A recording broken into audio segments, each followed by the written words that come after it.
ఎంత అమాయకంగా ప్రవర్తిస్తున్నావు సౌందర్య. నా కుటుంబానికి హాని చేస్తామని బెదిరించి నన్ను బలవంతంగా పెళ్లి చేసుకున్నావు. ఇప్పుడు నీకు ఏ తప్పు తెలియనట్టు ప్రవర్తిస్తున్నావు. మహాదేవా, మీ అనుగ్రహం వల్ల నాకు డాక్టర్ బాబుకి పెళ్లి అనే బంధం కుదిరింది. మా కొత్త ప్రయాణంలో మమ్మల్ని ఆశీర్వదించండి.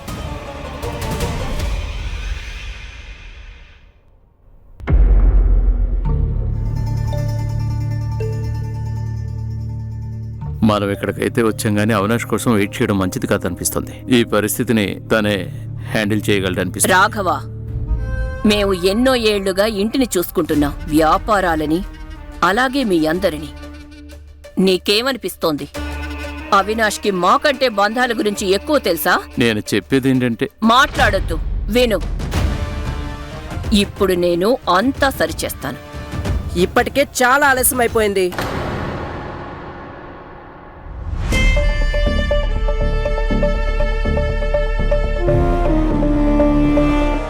చూడుర్వశి, హాసినికేదైతే జరిగిందో అది తప్పే. అవినాష్ వల్లే ఆ తప్పు జరిగిందని నాకు తెలుసు. అందుకే ఇక్కడికి క్షమాపణ అడగడానికొచ్చాం. అవినాష్ వచ్చేసుంటాడు. నేను మాటిస్తున్నాను, ఇంకోసారి ఇలా జరగదు. మాట? నేను మీ మాటలు ఎప్పుడో నమ్మడం మానేశాను, ఎప్పుడైతే మీ ఉద్దేశంలో లోపం ఉందో. మా ఉద్దేశంలో ఎలాంటి లోపం లేదు. అందుకే మేము ఓ కొత్త ప్రయాణాన్ని మొదలు పెడుతున్నాం. క్షమించండి, మీరు పాత గాయాల్ని పూడ్చకుండానే కొత్త గాయాల్ని ఎలా సృష్టిస్తారు? పాత గాయాలని తవ్వుతూ ఉండకూడదు, అవి తగ్గడానికి మందు రాయాలి ఉర్వశి. లేదు జానకి గారు, కొన్ని గాయాలు ఎలా ఉంటాయంటే పైనుంచి పూడ్చాలని చూసినా సరే మనసులో ఉన్న గాయం ఎప్పటికీ మానదు జానకి గారు. మీకేమైనా గుర్తుందా? కొన్ని సంవత్సరాల ముందు నేను కూడా మీకోసం ఇలాగే ఎదురు చూశాను, కానీ ఏమైంది? మీరిచ్చిన మాట ఇంకా నా మనసు విరిచేశారు. ఆ తర్వాత మీ పెళ్లి వేరే వాళ్ళతో జరిగింది. ఇది జరిగి చాలా కాలం అయింది ఓరోసి. ఇప్పుడు దీనికి మన పిల్లల భవిష్యత్తుకి ఏమిటి సంబంధం? రెండింటికి సంబంధం ఉంది. ఎందుకంటే ఇది నా కూతురు జీవితానికి సంబంధించింది.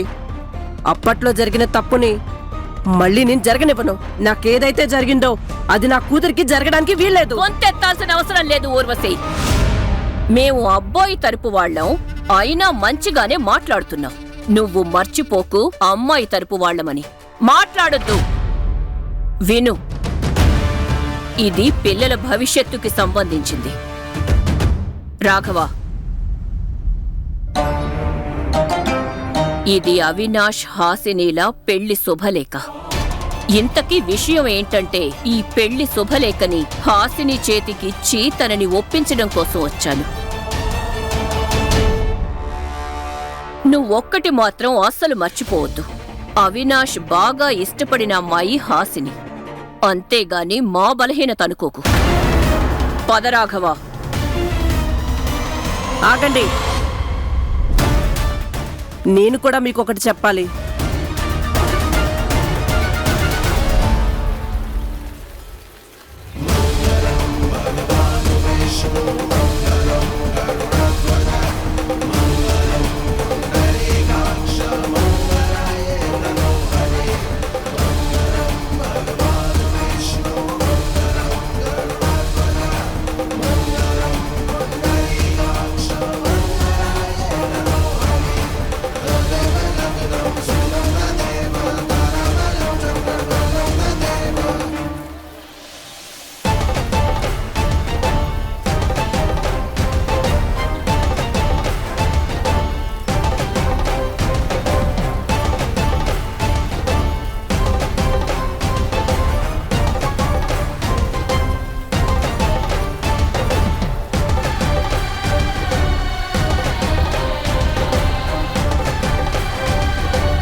ఇప్పుడు నాకు ఈ కుంకుమని పెట్టండి.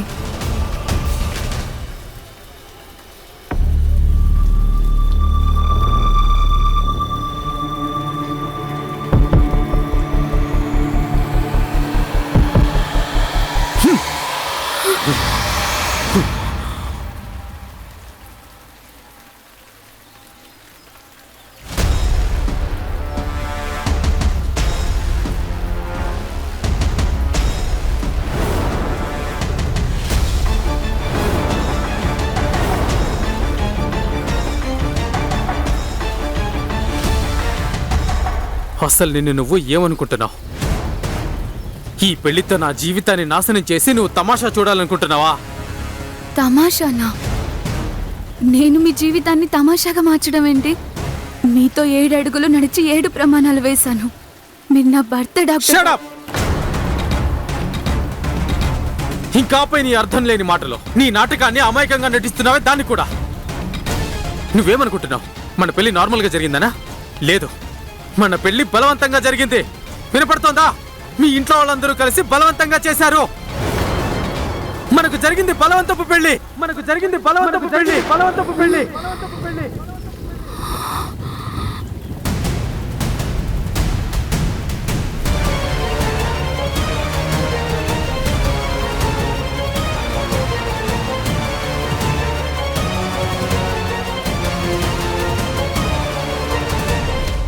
అవినాష్ని హాస్ని ఇష్టపడుండొచ్చు, కానీ నా కూతురు ప్రేమ నా బలహీనత మాత్రం కాదు. ఇదే మీకు నా సమాధానం.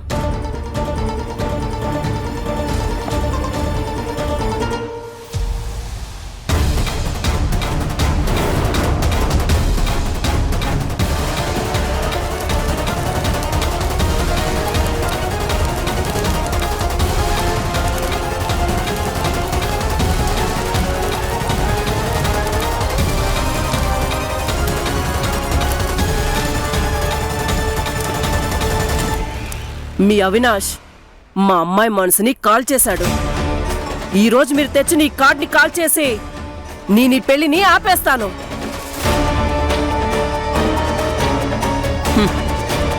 ఒక్క నిమిషంలో జీవితం మారకపోవచ్చు, కానీ ఒక్క నిమిషంలో తీసుకున్న నిర్ణయం వల్ల పూర్తి జీవితం మారిపోతుంది ఊర్వశి. ఈ పెళ్లిని ఆపేయడానికి ఇలా నువ్వు ఒక్క నిమిషంలో తీసుకున్న నిర్ణయం వల్ల బ్రతికున్నంత కాలం నువ్వు అలాగే నీ కూతురు జీవితాంతం బాధపడుతూనే ఉంటారు.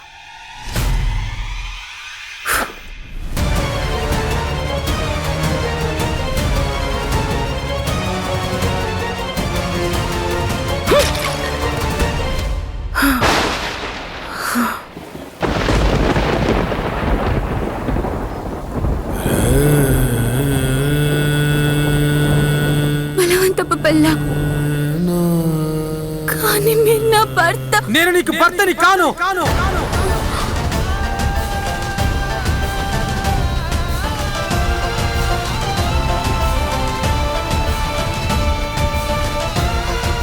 డాక్టర్ బాబు, నిజంగా నాకు దీని గురించి ఏం తెలీదు.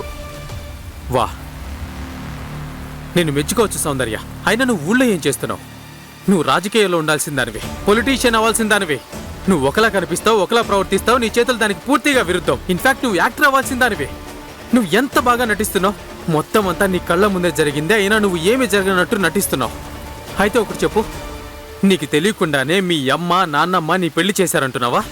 నిన్ను కూడా నాలాగే మోసం చేశారంటున్నావు. ఇంకా నువ్వు అమాయకురాలివే అంటున్నావు, అంతేనా? అవును డాక్టర్ బాబు, నాకు నిజంగా అబద్ధం అబద్ధం అబద్ధం చెప్తున్నావు నువ్వు. నిజమేంటంటే నా ముందు నువ్వు మంచిగా ఉండటానికి నన్ను బలవంతపు పెళ్లి నుంచి రక్షించావు.